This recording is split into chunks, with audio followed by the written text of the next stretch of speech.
والسلام على سيد المرسلين نبينا محمد صلى الله عليه وسلم وعلى آله وصحبه أجمعين أما بعد. Puji dan syukur kita haturkan kehadirat Allah Subhanahu wa Ta'ala, yang mana Allah Jalla wa Ala masih memberikan kepada kita semua kesempatan untuk memperbanyak amal saleh. Salah satunya yaitu salat subuh secara berjamaah.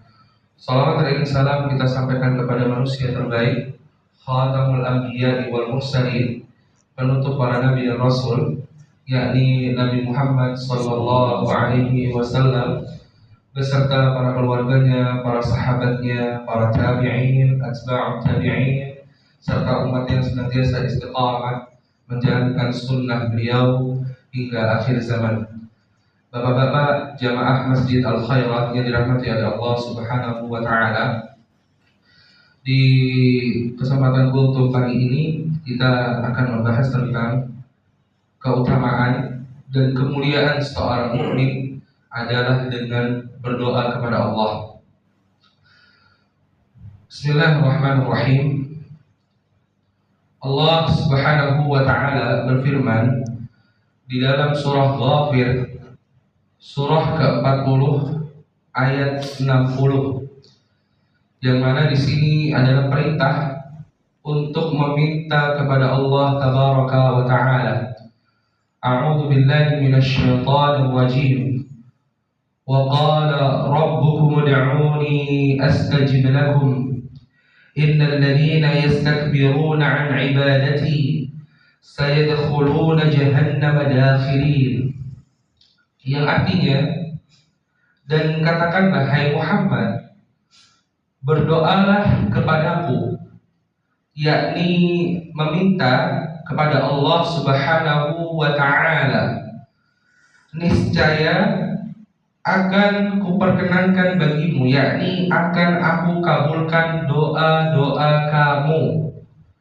Sesungguhnya orang-orang yang menyombongkan diri dari menyembahku akan masuk ke dalam neraka Jahannam dalam keadaan hina. Dan ini dalil bahwa ketika seorang muslim mengangkat tangan meminta kepada Allah secara langsung, pasti Allah ijabah, pasti Allah kabulkan. Tapi terkadang penyakit seorang muslim, ketika doanya belum diijabah, dia sudah merasa lelah dengan doa, padahal dia lupa ketika dia meminta sekali Allah berikan berlipat-lipat ganda. Dia lupa bahwa dosanya lebih banyak daripada amal solehnya.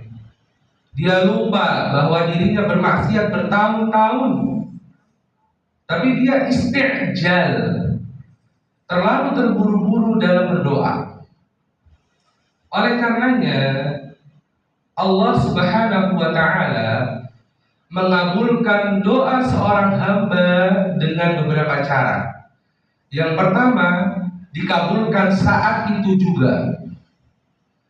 Dan yang kedua, ditunda, karena Allah Subhanahu wa Ta'ala mengetahui apa dan bagaimana yang lebih baik dengan kondisi si hamba tersebut. Wa 'asa an takrahu syai'an wa huwa khairul lakum wa 'asa an tuhibbu syai'an wa huwa syarrul lakum. Bisa jadi yang kalian benci, yang kalian tidak sukai itu lebih baik bagi kalian, dan bisa jadi yang kalian sukai, yang kalian senangi itu membawa keburukan bagi kalian. Jadi tadi kaidah yang pertama, Allah kabulkan secara langsung, tunai, cash. Yang kedua, Allah berikan ganti yang lebih baik, karena Allah lebih mengetahui kebutuhan seorang hambanya. Dan yang ketiga, Allah tunda nanti di akhirat. Dan yang keempat, orang orang-orang yang rajin berdoa nanti akan melihat pahala yang bergunung-gunung. Lantas mereka bertanya, wahai Allah, ini pahala apa?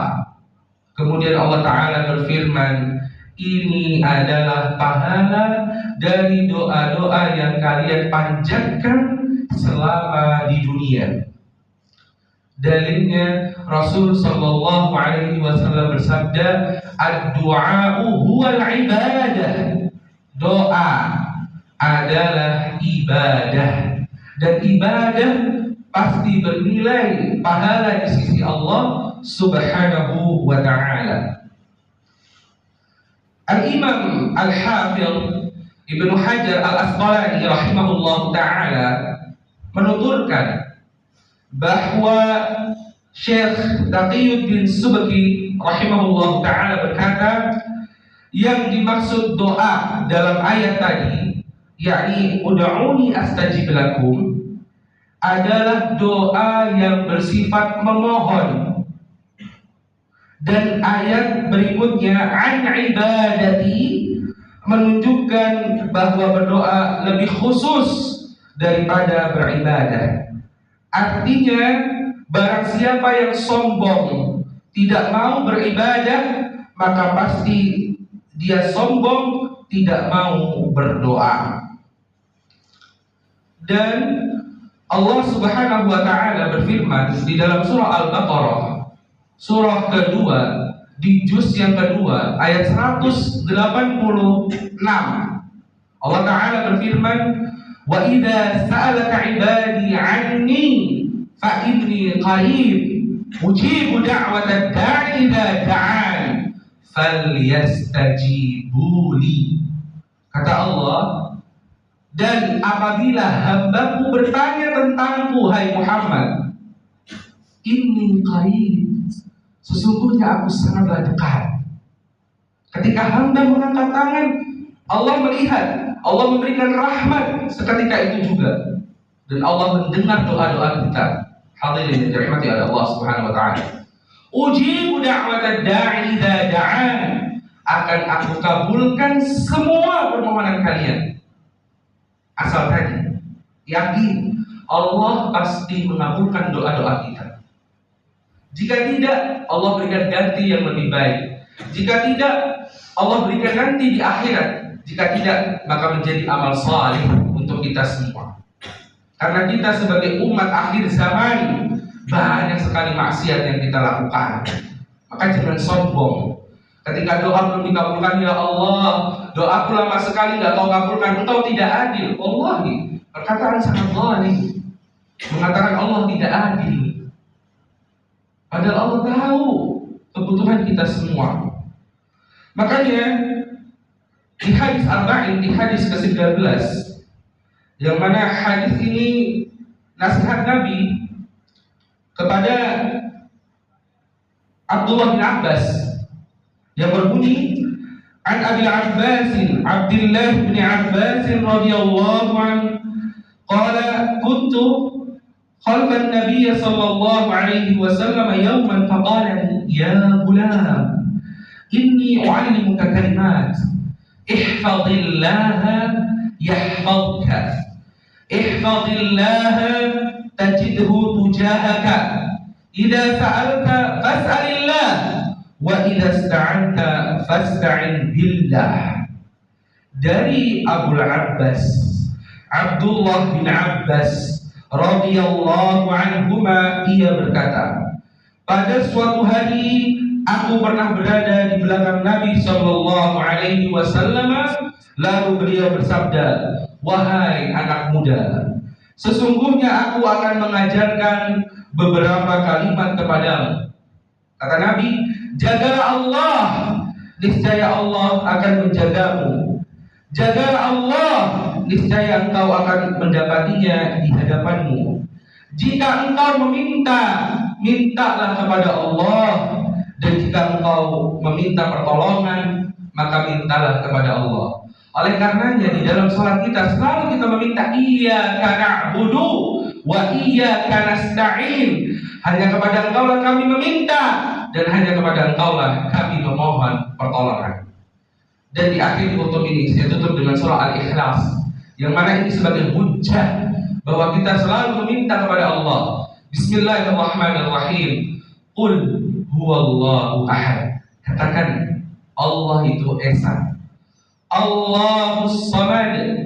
Dan Allah adalah tempat meminta segala sesuatu. Yang punya masalah adukan kepada Allah, yang punya persoalan adukan semuanya kepada Allah. Karena ketika kita, ya Allah, saya punya masalah yang sangat besar sampai saya tidak bisa tidur, Allah sangat senang dengan hal itu. Oleh karenanya para ulama mengatakan Allah sangat senang dengan hambanya yang berdoa dengan yulahi, laha yulahu, yakni dengan sungguh-sungguh dan mengemis merengek. Itu doa yang sangat bagus. Wabil khusus di waktu-waktu yang mustajabah. Misalkan di sujud terakhir dalam sholat, atau di dalam sujud kita, di dalam sepertiga malam terakhir, ketika hujan atau di antara adzan dan iqamah, minta kepada Allah. Niscaya Allah akan kabulkan. Allahus samad. Allah tempat meminta segala sesuatu. Lam yalid wa lam yulad. Tidak beranak dan tidak pula diberanakan. Walam yakul lahu kufuwan ahad. Dan tidak ada yang serupa dengannya satu apapun. Oleh karena dihadirin dan dirahmati oleh Allah Subhanahu wa taala, dari dalil-dalil tadi kita wajib semakin yakin bahwa doa itu bisa merubah takdir buruk maupun yang lain-lainnya. Yang punya masalah pasti Allah akan selesaikan. Dan jika belum kunjung dikabulkan, ingat kaidah 4 tadi. Yang pertama, langsung dibayar oleh Allah secara cash. Yang kedua, Allah tunda sampai kita layak mendapatkannya atau Allah ganti. Dan yang ketiga, Allah Subhanahu wa taala akan balas di akhirat. Dan yang keempat, menjadi pahala ibadah. Ini saja yang bisa saya sampaikan. Kurang dan lebihnya mohon dimaafkan. Apabila terdapat kebenaran dalam penyampaian saya ini, itu datangnya dari Allah Subhanahu wa taala. Dan apabila terdapat kesalahan, terdapat khilaf, terdapat kekurangan, itu dari kebodohan saya pribadi dan dari syaitan. Untuk kesempurnaan majelis, kita tutup dengan doa kafaratul majelis. Subhanakallahumma wa bihamdika asyhadu an la ilaha illa anta astaghfiruka wa atubu ilaik. Bila taufiq wal hidayah. Wassalamualaikum warahmatullahi wabarakatuh.